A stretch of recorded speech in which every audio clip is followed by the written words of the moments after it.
So this is an extremely exciting video because today we're going to be discussing an investment vehicle that literally allows you to invest in the S&P 500 without charging you any fees. That means $0 in management fees. This means that every penny that you earn through this investment will be yours to keep, and rightfully so. The biggest issue with investing in index funds, ETFs, these kind of things versus individual stocks is that 99.999% of those investment vehicles have something called a management fee, where they take a portion of your investment regardless of if you make profits or not, and they keep it for themselves for managing that investment vehicle. The reason behind this, or justification if you will, is that it takes time to manage these ETFs or funds or whatever.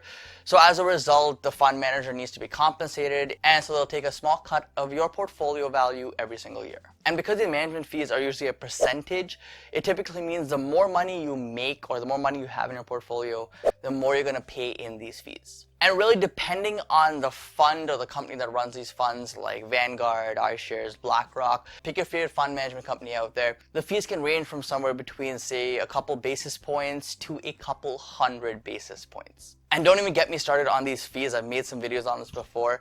Even a 50 basis point fee will cost you thousands or tens of thousands or even hundreds of thousands of dollars over the long term. So if you're someone that's watching this video, you want to get exposure to the stock market, you want to get exposure to that 7% year over year returns that the stock market typically returns. However, you want to reduce your risk by diversifying as much as possible, maybe in the S&P 500. But of course, you don't want to pay any management fees. What are your options? Are there any options out there? Well, up until now, I've been a huge fan of Vanguard's VOO, which tracks the S&P 500. It's an ETF, and they have the lowest management fee that I could find for an S&P 500 ETF. This ETF charges around a 3 basis point fee, and they give you pretty much everything that you're asking for. It gives you exposure to the stock market, gives you that 7% possible returns year over year, gives you diversity because you're going to the S&P 500, and it keeps management fees fairly low, although it's not zero. So ideally, in an ideal world, our best option would be VOO, but without that tiny management fee that they have there. Well guys, I found the perfect solution for you, which encompasses all of this and doesn't have a management fee. So if you're excited, drop a huge like down below. Let's try to get this video to 500 likes so that other investors out there are able to see this and benefit from this new investment. Okay, drum roll. Enter the Fidelity Zero Large Cap Index Fund. The ticker symbol here is FNILX. This fund has actually been around for about a year now, so surprised I haven't come across this earlier. However, they do offer exactly what we want, which is a 0% $0 management fee. Although it's not an official S&P 500 index fund, what they do is actually invest in the top 500 largest companies in America, essentially meaning the S&P 500. This is reaffirmed with their objective, stating that this fund will perform similar to large cap stocks in the market, aka the S&P 500. So here's a comparison of the sectors that Fidelity Fund holds versus the S&P 500 SPX index. You can see that the weightings are very similar. There's a few differences here and there, which is expected with any fund trying to replicate the S&P due to things like different weightings of capital.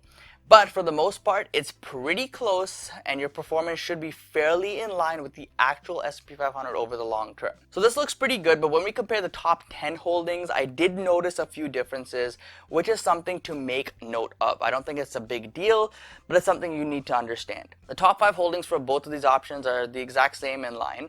However, the bottom 5 is where things get a little different.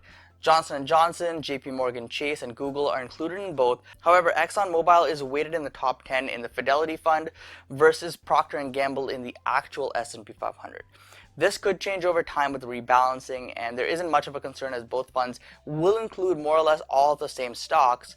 But like I said, this isn't a pure S&P 500 duplicate, but it is close enough for me to say that it is pretty much an index fund. Now, since this fund was only created about a year ago, we only have 1 year of data to compare it with the S&P 500 benchmark. So here you can see that things are looking more or less in line. We have minor deviations from time to time. However, for the most part, the Fidelity Fund has tracked the SPX fairly closely, giving me confidence that this is a solid option for investors looking for an S&P 500 alternative to invest their money into. And funny enough, since inception, the fund is actually beating the S&P 500 up around 2.68%, where the S&P 500 is up around 1.10%.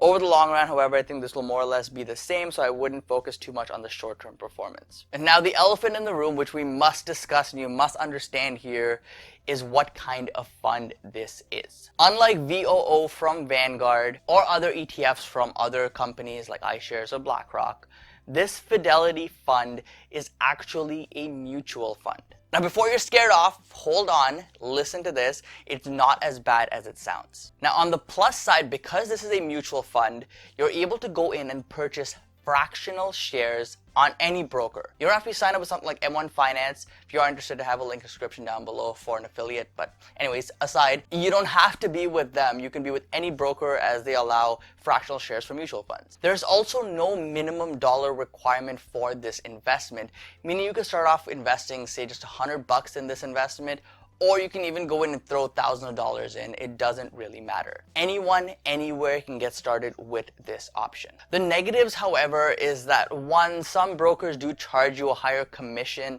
on mutual funds versus ETFs. So that's something to keep in mind, especially if you don't plan to buy in bulk. You just plan to average over, say, every week, every couple of weeks or so. Those commission charges can add up over time. And alternatively, a lot of brokers actually offer free ETF investments.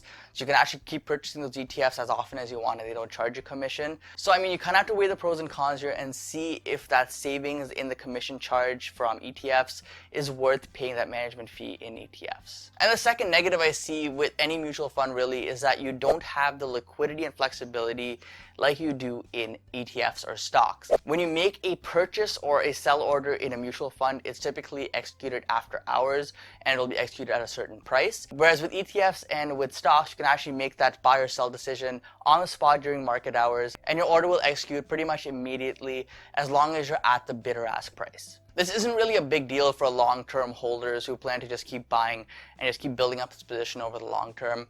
But it is something to make note of, and it is something to understand about mutual funds. But apart from this, Fidelity has come out with an impressive option here for investors to get exposure to the S&P 500 without all the extra fees attached to it. This is something I believe every investor should at least consider and look into, because why would you want to pay fees on something when you can get it for free? I strongly believe that this Fidelity fund is actually the best going into 2020, and anyone who's looking at investing in the S&P 500 should really decide between this and VOO as to what is the better option for them. I really do hope that Vanguard follows suit on this and actually removes their fees from VOO and VTI, which are two of their most popular ETFs. And if that's the case, I think the no-brainer will be VOO at that point, because you get the flexibility of an ETF. But either way, as of right now, this Fidelity FNILX fund is the way to go. I will leave a link in the description down below if you want to read up more about it, maybe look through its holdings, all that kind of stuff. But either way, guys, hope you enjoyed this video. Don't forget to drop that like down below. We're aiming for 500 likes on this video. So thank you so much for your support. Share this video with a friend who's thinking of getting into investing, because this is the best route to go right now. Thank you so much for watching. Don't forget to invest positively, and I'll see you in the next one. Peace.